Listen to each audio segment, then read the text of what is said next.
நீர் ஆளுகை செய்யுங்கப்பா, நீர் ஆளுகை செய்யும் ஆண்டவரே. ஒரு புதிய பலன், புதிய பலன், ஒரு தேவ பலன் எங்களை நிரப்புவதாக, தேவ பலன் நிரப்புவதாக. கர்த்தருக்கு காத்திருக்கிறவர்களோ புது பலன் அடைவார்கள். கழுகுகளை போல சட்டைகள் அடித்து உயரே எழும்புவார்கள். ஹல்லேலூயா. அவர் சோர்ந்து போகிறவனுக்கு பலனை கொடுக்கிறார், சத்துவம் இல்லாதவனுக்கு சத்துவத்தை பெருக பண்ணுகிறார். ஓ ரஹபதலை அந்தரபா. இந்த மேல் வீட்டறையிலே தேவ மகிமையின் பிரசன்னம், பரிசுத்த ஆவியானுடைய வல்லமை ஊற்றப்படுவதாக.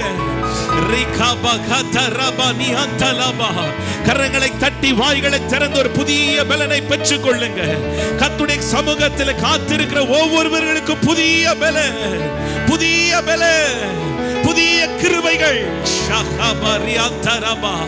எல்லா சோர்வுகள், எல்லா பலவீனங்கள், வாழ்க்கையில முன்னேற்றங்களை தடுக்கிற எல்லா தடைகள் இயேசுவின் நாமத்தினால் விலகி போவதாக.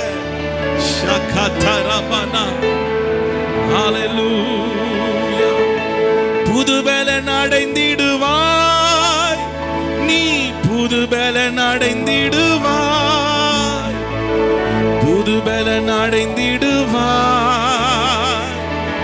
புது பலன் அடைந்திடுவாய், புது பலன் அடைந்திடுவாய், நீ புது பலன் அடைந்திடுவாய், புது பலன் அடைந்திடுவாய், புது பலன் அடைந்திடுவாய். கைகளை தட்டி பாடலாமா?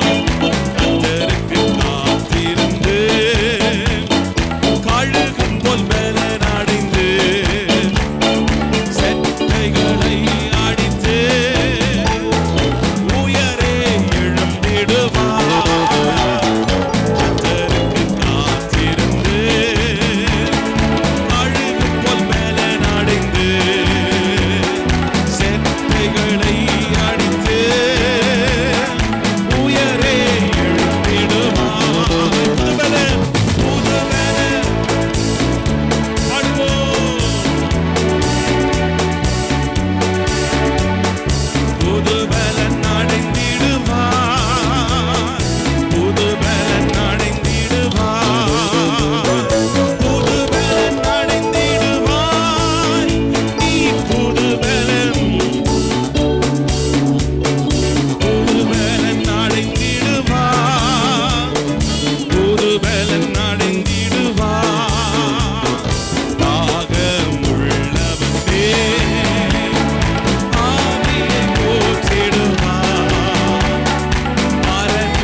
தட்டி கர்த்தரை துதிக்கலாமா?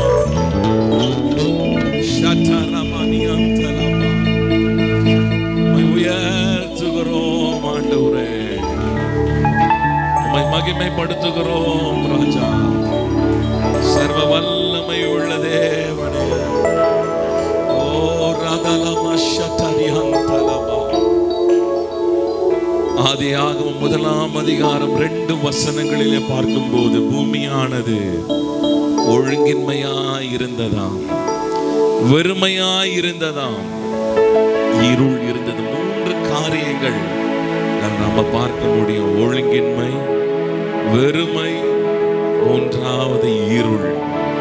இந்த 3 காரியங்கள் இன்றைக்கு உங்க லைஃப்ல இருக்கும்னா, உங்க குடும்பத்துல இருக்கும்னா, உங்க பிள்ளைகள் வாழ்க்கையில் இருக்கும்னா, ஆண்டவர் ஆவியானவர் அசைவாடும் போது எல்லா ஒழுங்கின்மையும் மாறும்.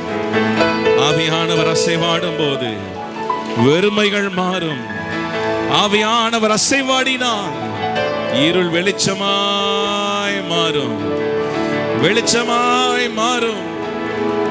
ஒருவேளை உங்கள் பிள்ளைகளுடைய வாழ்க்கை இன்னைக்கு, உங்க குடும்ப சூழ்நிலைகள் எல்லாம் எல்லை மீறி போயிருக்கலாம். பிள்ளைகளோட வாழ்க்கை தாறுமாறா இருக்கலாம், ஒழுங்கின்மையா இருக்கலாம். குடும்பத்தின் சூழ்நிலைகள் எல்லாம் பார்க்கும் போது பிரதர், எல்லாமே கை மீறி போயிட்டு பிரதர். ஒரு காரியம் ஒழுங்கா இல்லை, எல்லாம் ஒழுங்கின்மையா இருக்கிறது, வெறுமையா இருக்கு பிரதர். எவ்வளவோ பிரயாசப்படுகிறோம், எவ்வளவோ சம்பாதிக்கிறோம், ஆனால் வாழ்க்கையில் ஒரு வெறுமை வெறுமை வெறுமை காணப்படுதா? நல்ல கையை உயர்த்தி ஜலத்தின் மேல் அசைவாடின ஆவியானவர் அசைவாடின போது எல்லாம் மாறினது. நல்ல கைகளை உயர்த்தி இந்த மாலை வேளையில நீங்க ஜெபம் பண்ண போறீங்க. ஒரு 5 நிமிஷம் நீங்க ஜெபம் பண்ண போறீங்க. நல்ல உங்க குடும்பத்துக்காக, உங்க பிள்ளைகளுக்காக, சபைக்காக, தேசத்துக்காக, முதலாவது உங்க குடும்பத்துக்காக ஜெபம் பண்ணுங்க. உங்க தனிப்பட்ட வாழ்க்கையில இருள் ஆதிக்கங்கள் இருக்கா? வீட்டுல இருள் இருக்கா? எந்த காரியம் செய்தாலும் வாய்க்கலையா? நல்ல கையை உயர்த்தி சொல்லுங்க, ஆவியானவரே, இந்த மேல் வீட்டு அறையில இந்த மாலை வேளையில நான் ஆராதித்து கொண்டிருக்கிற இந்த நேரத்துல என் வீடுகளில் உங்க மகிமை இறங்கட்டப்பா, என் வீட்டில் உங்க பிரசன்னை இறங்கட்டும் அப்பா. நல்ல கையை உயர்த்தி ஜெபம் பண்ணுங்க. ஒவ்வொரு அறையில பரிசுத்த ஆவியானவர் அசைவாடுவீராக. கர்த்தரே ஆவியானவர், ஆவியானவர் எங்கே உண்டோ அங்கே விடுதலை உண்டு, அங்கே விடுதலை உண்டு, அங்கே விடுதலை உண்டு, அங்கே ஜீவன் உண்டு, அங்கே சுகம் உண்டு, அங்கே பலன் உண்டு. ஆவியானவரே அசைவாடுங்கப்பா. எங்கள் மத்தியில் உலாவிடும், எங்களோடு வாசம் செய்யும். எங்கள் மத்தியில் உலாவிடும், எங்களோடு வாசம் செய்யும்.